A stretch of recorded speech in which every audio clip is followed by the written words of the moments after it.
This is chapters 3 and 4 called Federalism, discussion number 4, the powers of the national government. Now, while a lot of this class is going to be dealing with the express powers of the Constitution, let's go to the national government. Let's just quickly go over where some of these things can be found. First of all, the legislative branch, Congress, their powers can be read specifically in Article 1, Section 8. The executive branch's powers are listed in Article 2, Section 2. The judicial power, it simply says the judicial power of the United States is granted to the Supreme Court and the subsequent courts. That's in Article 3, but that's really all it says there. But those are what specifically, and it's listed out what the government is allowed to do. Now, we also have the idea of implied powers.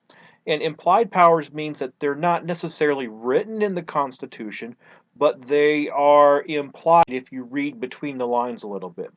Now, the biggest exercise of the implied powers comes through Article 1, Section 8, Clause 18, where it's called the elastic clause, where things have been stretched.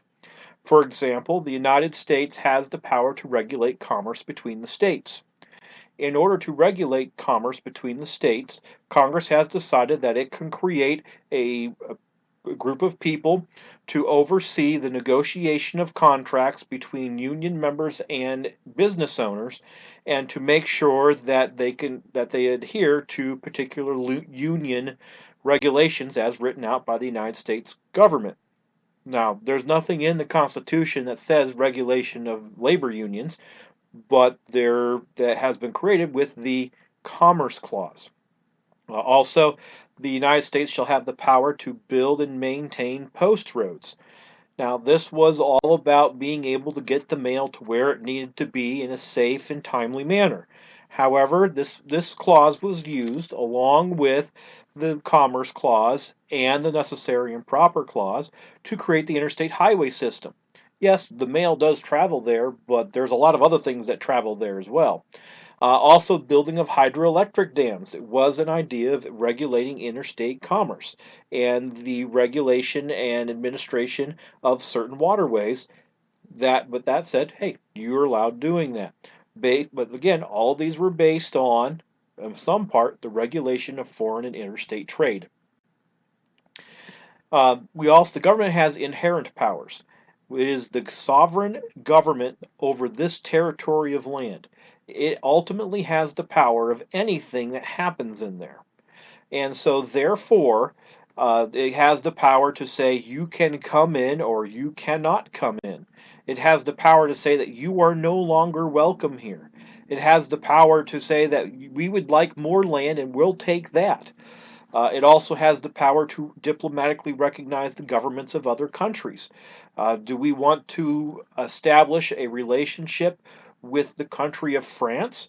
Well, that would mean that we have to say, first of all, that the current government of France is the right government of France, and that we would be willing to talk to the representatives of that government by having them send an ambassador.